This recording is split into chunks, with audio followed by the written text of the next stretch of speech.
Meditations by Marcus Aurelius, Book 3.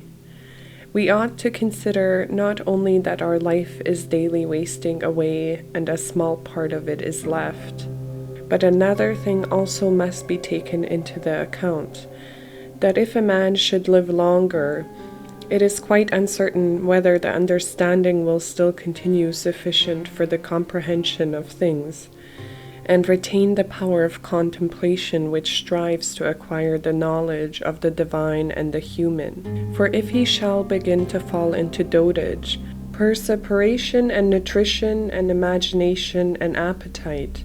and whatever else there is of the kind, will not fail, but the power of making use of ourselves, and filling up the measure of our duty, and clearly separating all appearances, and considering whether a man should now depart from life, and whatever else of the kind absolutely requires a disciplined reason, all this is already extinguished. We must make haste then, not only because we are daily nearer to death, but also because the conception of things and the understanding of them ceases first. We ought to observe also that even the things which follow after the things which are produced according to nature contain something pleasing and attractive. For instance, when bread is baked, some parts are split at the surface, and these parts which thus open and have a certain fashion contrary to the purpose of the baker's art are beautiful in a manner, and in a peculiar way excite a desire for eating. And again, figs, when they are quite ripe, gape open.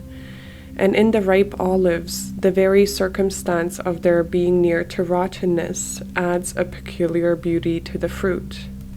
And the ears of corn bending down, and the lion's eyebrows, and the foam which flows from the mouth of wild boars, and many other things, though they are far from being beautiful, if a man should examine them severely,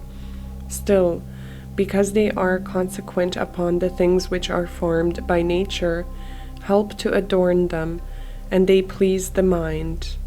So that if a man should have a feeling and deeper insight with respect to the things which are produced in the universe, there is hardly one of those which follow by way of consequence, which will not seem to him to be in a manner disposed so as to give pleasure. And so he will see the real gaping jaws of wild beasts with no less pleasure than those which painters and sculptors show by imitation. And in an old woman and old man he will be able to see a certain maturity and comeliness, and the attractive loveliness of young persons he will be able to look on with chaste eyes, and many such things will present themselves, not pleasing to every man, but to him only who has become truly familiar with nature and her works.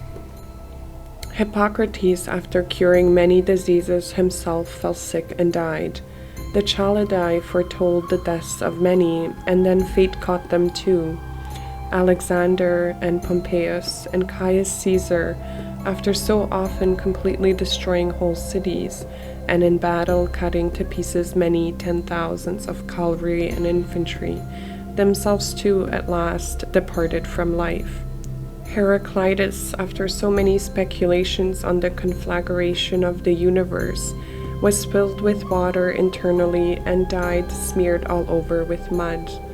And lice destroyed Democritus, and other lice killed Socrates. What means all this? Thou hast embarked, thou hast made the voyage, thou art come to shore, get out. If indeed to another life there's no want of gods, not even there. But if to a state without sensation thou wilt cease to be held by pains and pleasure, and to be a slave to the vessel, which is as much inferior as that which serves it is superior, for the one is intelligence and deity, the other is earth and corruption. Do not waste the remainder of thy life in thoughts about others, when thou dost not refer thy thoughts to some object of common utility,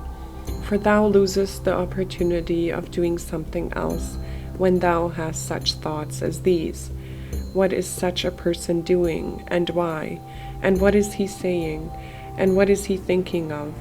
And what is he contriving? And whatever else of the kind makes us wander away from the observation of our own ruling power. We ought then to check in the series of our thoughts everything that is without a purpose and useless, but most of all the over-curious feeling and the malignant. And a man should use himself to think of those things only about which if one should suddenly ask, "What hast thou now in thy thoughts?" with perfect openness thou mightest immediately answer this or that, so that from thy words it should be plain that everything in thee is simple and benevolent, and such as benefits a social animal, and one that cares not for thoughts about pleasure or sensual enjoyments at all, nor has any rivalry or envy and suspicion, or anything else for which thou wouldst blush if thou shouldst say that thou hadst it in thy mind. For a man who is such and no longer delays being among the number of the best, is like a priest and minister of the gods, using too the deity which is planted within him, which makes the man uncontaminated by pleasure, unharmed by any pain, untouched by any insult, feeling no wrong, a fighter in the noblest fight, one who cannot be overpowered by any passion, dyed deep with justice, accepting with all his soul everything which happens and is assigned to him as his portion, and not often, nor yet without great necessity and for the general interest, imagining what another says or does or thinks. For it is only what belongs to himself that he makes the matter for his activity, and he constantly thinks of that which is allotted to himself out of the sum total of things, and he makes his own acts fair, and he is persuaded that his own portion is good. For the lot which is assigned to each man is carried along with him, and carries him along with it. And he remembers also that every rational animal is his kinsman, and that to care for all men is according to man's nature. And a man should hold on to the opinion not of all, but of those only who confessingly live according to nature. But as to those who live not so, he always bears in mind what kind of men they are, both at home and from home, both by night and by day, and what they are, and with what men they live an impure life. Accordingly, he does not value at all the praise which comes from such men, since they are not even satisfied with themselves. Labor not unwillingly, nor without regard to the common interest,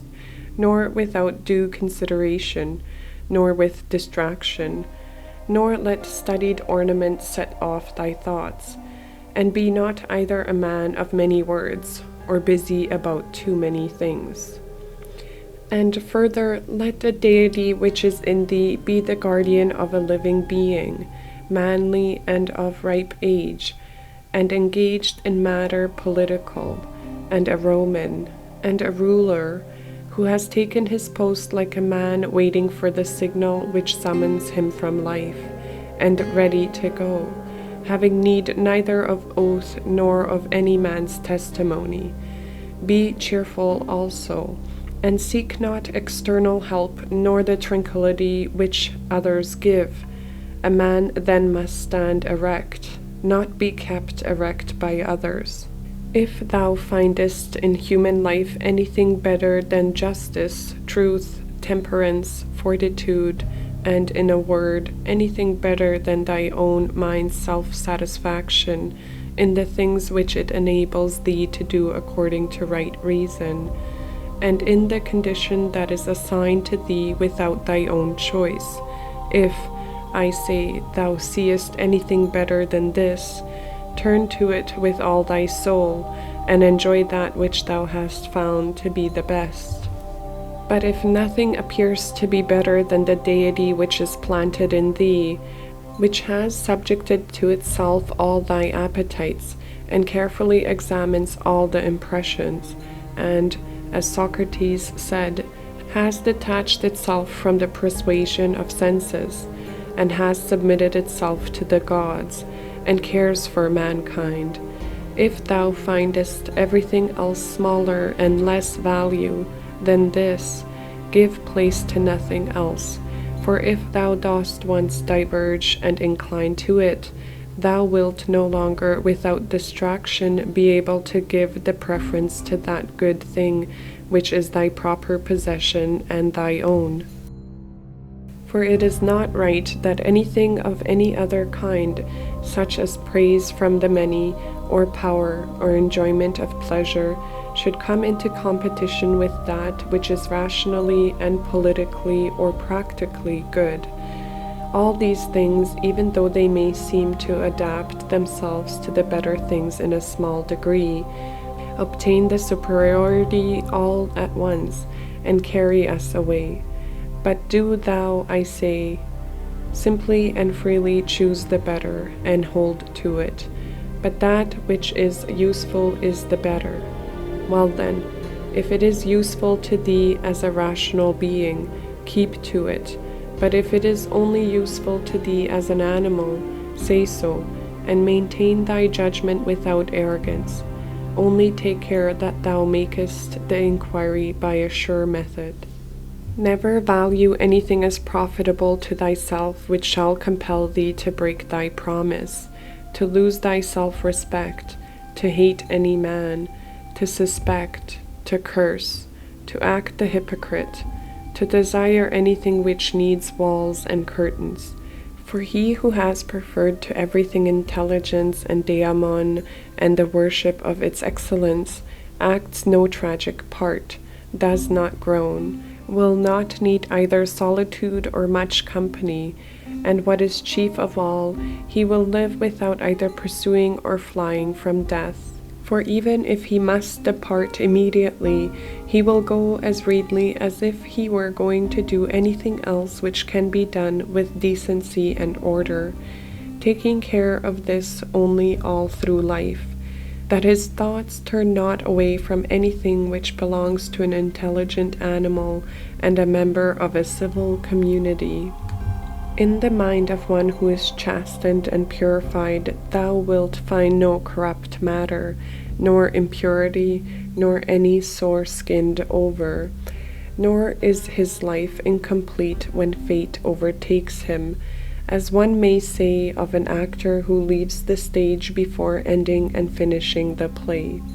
Besides, there is in him nothing servile, nor affected, nor too closely bound to other things, nor yet detached from other things, nothing worthy of blame, nothing which seeks a hiding place. Reverence the faculty which produces opinion. On this faculty it entirely depends whether there shall exist in thy ruling part any opinion inconsistent with nature and the constitution of the rational animal. And this faculty promises freedom from hasty judgment and friendship toward men and obedience to the gods. Throwing away then all things, hold to these only which are few, and besides bear in mind that every man lives only this present time, which is an indivisible point, and that all the rest of his life is either past or it is uncertain. Short then is the time which every man lives, and small the nook of the earth where he lives, and short too the longest posthumous fame, and even this only continued by a succession of poor human beings, who will very soon die, and who know not even themselves, much less him who died long ago.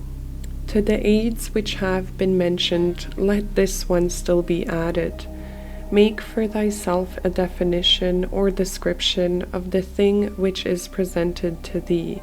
so as to see distinctly what kind of a thing it is, in its substance, in its nudity, in its complete eternity,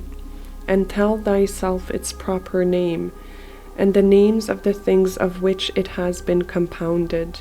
and into which it will be resolved. For nothing is so productive of elevation of mind as to be able to examine methodically and truly every object which is presented to thee in life,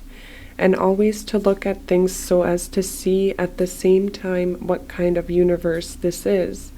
and what kind of use everything performs in it, and what value everything has with reference to the whole, and what with reference to man, who is a citizen of the highest city, of which all other cities are like families, what each thing is, and of what it is composed, and how long it is the nature of this thing to endure which now makes an impression on me, and what virtue I have need of with respect to it, such as gentleness, manliness, truth, fidelity, simplicity, contentment, and the rest. Wherefore, on every occasion a man should say, "This comes from God," and this is according to the appointment and spinning of the thread of destiny, and such like coincidence and chance, and this is from one of the same stock, and a kinsman and partner, one who knows not, however, what is according to his nature. But I know, for this reason I behave toward him according to the natural law of fellowship with benevolence and justice. At the same time, however, in things indifferent, I attempt to ascertain the value of each. If thou workest at that which is before thee, following right reason seriously, vigorously, calmly, without allowing anything else to distract thee, but keeping thy divine part pure, as if thou shouldst be bound to give it back immediately, if thou holdest to this, expecting nothing, fearing nothing, but satisfied with thy present activity according to nature, and with heroic truth in every word and sound which thou utters, thou wilt live happy, and there is no man who is able to prevent this. As physicians have always their instruments and knives ready for cases which suddenly require their skill, so do thou have principles ready for the understanding of things divine and human, and for doing everything, even the smallest, with the recollection of the bond which unites the divine and human to one another. For neither wilt thou do anything well which pertains to man without at the same time having a reference to things divine, nor the contrary. No longer wander at hazard, for neither wilt thou read thy own memoirs, nor the acts of the ancient Romans and Hellenes, and the selection from books which thou wast reserving for thy old age. Hasten then to the end which thou hast before thee, and throwing away idle hopes, come to thy own aid, if thou carest at all for thyself, while it is in thy power. They know not how many things are signified by the words stealing, sowing, buying, keeping quiet, seeing what you ought to be done. For this is not affected by the eyes, but by another kind of vision. Body, soul, intelligence. To the body belong sensations, to the soul appetites, to the intelligence principles. To receive the impressions of forms by means of appearance belongs even to animals. To be pulled by the strings of desire belongs both to wild beasts and to men who have made themselves into women, and to a Phalaris and a Nero, and to have the intelligence that guides to the things which appear suitable belongs also to those who do not believe in the gods, and who betray their country, and do their impure deeds when they have shut the doors. If then everything else is common to all that I have mentioned, there remains that which is peculiar to the good man, to be pleased and content with what happens, and with the thread which is spun for him, and not to defile the divinity which is planted in his breast, nor disturb it by a crowd of images, but to preserve it tranquilly, following it obediently as a god, neither saying anything contrary to the truth, nor doing anything contrary to justice. And if all men refuse to believe that he lives a simple, modest, and contented life, he is neither angry with any of them, nor does he deviate from the way which leads to the end of life, to which a man ought to come pure,